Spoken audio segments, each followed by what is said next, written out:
We are live. Welcome back to Earle Sports Bets, and today we have day 8 of 2023 season previews. Today we're talking about the Chicago White Sox, this is day 3 of the division. I believe tomorrow is going to be the Tigers, and the next day is going to be the Royals.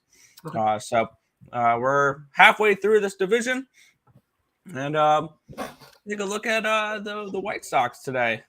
I feel like we should be starting with what they did last year with these videos, now thinking about it. Yeah, probably not a bad idea. Yeah. We're looking at the Chicago White Sox, who last year finished second in the division, 11 games behind the Cleveland Guardians, and they went an average 81-81. I believe they were 41 and 40 at home and 40 and 41 at, they were as mid gets last year. But let's take a look at their additions here. Elvis Andrus, that would have been cool 5 years ago. Hanser Alberto and Jason Marisnick to minor league deals. Andrew Benintendi, I think, is the big addition here. The highlight of the offseason for the White Sox. Mike Clevinger, I should have put a question mark next to his name because he's injured right now. And I believe there's allegations against him as well. So this should be interesting. Actually, it shows that he's healthy. Interesting. Okay, so it looks like he is going to be pitching for them this year, which I should have known that because he was part of the rotation that I typed up. As for losses, Danny Mendick and Adam Engel. They didn't lose too much, but they didn't really gain too much either. I like the addition of Benintendi. He's going to be a nice little bat in the middle of this lineup. Clevinger is very hit or miss. We saw him pitch really well in Cleveland, really struggled in San Diego. Maybe he just needed to get out of San Diego there. But overall, their offseason did not really overly impress me. They did barely anything. They actually lost Jose Abreu as well. I forgot to type that name in there. They lost Jose Abreu in the offseason as well. So I feel like this is a team that may have gotten slightly worse over the offseason here. So not very impressed. I think actually the biggest addition was getting rid of Tony La Russa. Yes. I think that's probably the biggest addition for this team, was losing him, addition by subtraction. But overall, meh for me. Yeah, the one thing with this, I don't think they needed to make too many moves. Sure, they had an average season last year. Tony La Russa was their manager, who was falling asleep in the dugout. And they were riddled with injuries throughout the year constantly. I don't see that happening again this year. I think they picked up some nice pieces. I like that Andrew Benintendi pickup. Jake Mrazek in the outfield is going to be a little bit of a sneaky pickup. But they didn't really need to make money moves, in my opinion, because I felt like they were just fine the way they are. Replacing, obviously, the Russa is going to be a big deal. It'll help them out a lot. And hopefully they have a healthy season this year. Because if they were healthy last year, they would have been competitive for that AL Central. So, and don't let the 11 games back kind of scare you guys, because a lot of that was late in the season, and Cleveland just beat them a bunch of times. Cleveland got hot, they got cold, and I believe they beat them like 7 out of 10 games in like the last month and a half. So it was a big swing of momentum there. I'm not really worried about that. But I think the pickups are fine.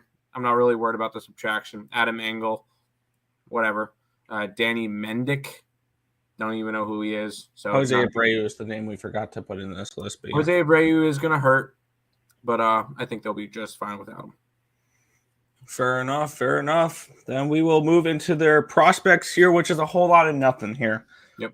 They have the 23rd ranked farm system, so they're going to be relying on the guys they have at the big league level. That's kind of the way it is with them.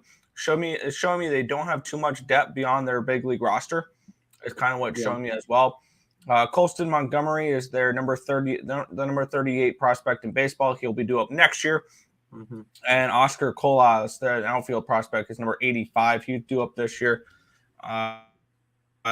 This is looks like a very weak farm system for a team that's not been very good lately. Yeah, they've made a lot of trades, but this is Yeah, they've had to deal away a bunch of their guys. I'm not worried about the farm system though. Fair enough. Yeah, there's some teams we touch on this more than others. There's nothing really. When they have a laundry list of prospects, we talk about it. So. Oh yeah. So we'll move on to the projected lineups here for this team. Tim Anderson, love him at the top of that lineup. Luis Robert, he's got some pop on the top of the lineup. Andrew Benintendi, I like that addition. Eloy Jimenez, hopefully he can stay healthy. Jan Makata, same thing. Hopefully he can stay healthy. Yasmani Grandal, he's a decent catcher. Gavin Sheets, and then Alvis Andrews to round out the bottom of that lineup. Dylan Cease, Lance Lynn, Lucas Giolito, Mike Clevinger, Michael Kopech. We'll see what these guys can do. Lance Lynn, I'm not a huge fan of. Clevinger, we'll see if he can step it up. He's not been good the last couple of years. Lucas Giolito and Dylan Cease are the highlights of this rotation. But Kopech has potential. I don't know if he's going to be that good, though. For really me, if I'm looking at anything in this lineup, it's only Dylan Cease that I'm truly impressed with. Giolito was very hit or miss last year. He has the ability to be awesome. He has the ability to be really bad. So we'll see what Giolito we get this year. For the bullpen here, Jimmy Lambert, Nick Avila, Jose Ruiz, Jake Diekman, Ronaldo Lopez, Joe Kelly, Aaron Bummer, and Kendall Graveman. Looking at this bullpen, and other than Graveman, this bullpen looks like the setup man's name. A bummer. Like, I'm not huge on many of these guys. Jimmy Lambert, he's gonna have probably a 4-something ERA. Avila's gonna have a 4-something ERA. All these guys look like 4 ERA type of guys. And this bullpen is what truly I am worried about when it comes to the White Sox up until Kendall Graveman. I love Kendall Graveman as a closer. I think he's one of the better closers in baseball. But am I excited about this team? No. Honestly, I think this team is very similar to last year. This is an 81-win ball club, I think, because I think that bullpen's going to give up some leads. They will be able to score some runs. I think the White Sox look a lot like the Red Sox, honestly. I think that this is a team that, when we look at it, I mean, they have a strong lineup. Their starting rotation has some really nice pieces, and their bullpen's a big question mark. So I'm not really high on this team here. I know you are higher than I am on them, but I'm not trusting on those bullpens. So this is the highlight is the lineup of this, and then Dylan Cease, and that's just about it. The other ones are a bunch of wild cards. As long as this lineup stays healthy, this is a solid lineup. Tim Anderson, one of the better shortstops in baseball. Luis Robert, if he can stay healthy, that guy's an animal. I love the Andrew Benintendi pickup. Eloy Jimenez, once again, another guy, if he can stay healthy, really solid player. Jan Mercado, solid. Vogue down at the 6, cool. Grandal, Sheets, Andrews, I think there's potential there. But I feel like this is a pretty deep lineup. I love Dylan Cease. I think he's going to be a bet-on pitcher a lot this year. Lance Lynn, I don't know if he could be much worse than he was last year. Same deal with Lucas Giolito. I don't think that he could be much worse. Mike Clevinger, we'll see what you can get from him. He's a 4-5 starter. And then Michael Kopech, I think, could have a really solid year. Nothing crazy with Cy Youngs or anything with him, but I think he could have a solid year. Yes, that bullpen has a big question mark with it. So that's definitely a big question mark that we need to look at. I like Bummer. I like Graveman. I like Joe Kelly at the bottom. It's that middle of the bullpen pitchers that I'm worried about. But when it comes to it, I'm all right with the way that this team is built right now. And I actually quite like this White Sox team this year. Yeah, it's just for me. I don't know if this roster competes with the Guardians or the Twins. Like that's kind of the way I look at this team. Is they look like a third place team in this division. They're obviously a step in front of the Tigers and the Royals. Like they're not going to be down in that part of the division. But this is also a team that's not going to compete with Minnesota or Cleveland, in my opinion. I don't think that bullpen is anywhere close to Minnesota's or Cleveland's. I think the lineups are about equal. I mean, I like the Minnesota lineup a little bit better. I like the Cleveland Guardians lineup a little bit better than them as well. I think the rotation is probably the only place where this team has a leg up on either one of those teams, and I think is a slight edge on the rotation when it comes to the White Sox and the Twins.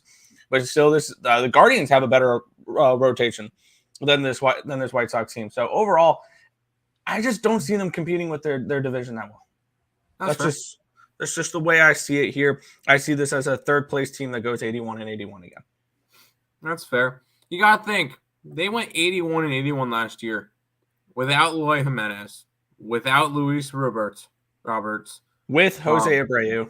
With Jose Abreu, yes, but they were missing a bunch of pieces. With a Lance Lynn that sucked, a Lucas Giolito that sucked, a Kopech that fell off, they had Dylan Cease who almost threw a Cy Young year, but they should have won the Cy Young. They had a rotation that was not good. They had the manager. I think a lot changes this year. The fact that they went 81 and 81 with all that stuff happening, I think this is a 90-plus win team. Fair. I disagree, but fair. Which we'll get into it here. With win total is about where I think it should be. 82.5. I'd probably have it a game lower, but it's not anything I want to bet. To make the playoffs, plus 110. To miss the playoffs, minus 140. I don't think this team makes the playoffs. I think that playoff spot goes to Cleveland, Minnesota before it goes to Chicago. And then you're competing on a wild card spot with the other of Minnesota or Cleveland, Toronto, Tampa Bay, Seattle, Baltimore. I'm not throwing Texas in there, and I'm not throwing LA in there. So, but yeah, you're competing with the wild card spot with those teams. I don't see them competing with them. I would look to lay the minus 140 on them to miss the playoffs this year. I think this is another 81-win season for them. To win the Central, to win the American League, to win the World Series, absolutely no thank you. I completely pass on that. If I'm looking at anything here, it's to miss the playoffs, even at $1.40. Am I going to be betting that? Probably not. But that would be where I would lean for this game. Lean with this team is laying $1.40 for them to miss the playoffs. All right, I will be giving out 3 official plays for this team, and my computer's not. There we go. And here they are. I'm going to take them to win the Central. Plus 235. I'll take them over the 82.5 wins. And I'll take Dylan Cease to win the Cy Young. It's another piece that I like because I think this team is going to be solid. And if they're going to be solid, it's going to be because Dylan Cease has a really good year. And it's only at 1,200, but I'll still jump on it. It's one of – I have Zach Eflin. Yeah, okay. I'll have Dylan Cease, and I'll have 2 other guys. I think Framber Valdez and Luis Castillo will be my other Cy Young Award pitchers. But Dylan Cease is on there. I think he's going to have a solid year. So Central, over, and Cease for me for the White Sox. I'm high on the White Sox this year. Fair. Head over to the chat here. Richie saying first leg. Nick's not liking Chicago White Sox. I think they're a third-place team. It's not that I don't like them, but I like Minnesota more than them, and I like Cleveland more than them. So it's just one of those where I just prefer 2 teams over them, and I think this is a third-place team. That's kind of the way I view them. Tim likes them. I like a couple other teams more. That's fair. But that is about it. I got to decide whether or not I'm going to lay the $1.40 for them in the playoffs. I think that's the only way I'm going to bet this team futures-wise. But that's just about it for this show. Tomorrow will most likely be Detroit Tigers. I need to confirm with Lenny whether he wants to go today or tomorrow or Friday. But most likely it'll be Detroit Tigers with Mr. Detroit Lenny, of course. And then the opposite day is going to be the Royals before we work our way into Athletics Day. Or I think we're going to end with Athletics. So we'll go Houston first, then Seattle, Texas, which I'm going to have some opinions on that team, Angels, and Athletics. There you go. But that is going to just about wrap it up for the show. First fives, yes. I think this is the first fives team because I don't trust their bullpen. Absolutely. I think I will get involved with Chicago first fives. And we know Tim doesn't do those. Yes. I don't do first fives, no. And maybe unders. Maybe. But that is going to wrap it up for the Chicago White Sox show. We will see you guys tomorrow for either Tigers or Royals. We'll figure that out soon. So, or actually at 10 to 11 a.m. Eastern Standard Time, Earle Sports Bet show tomorrow morning. That's going to wrap it up for this one. Thank you guys for watching. Catch you next time.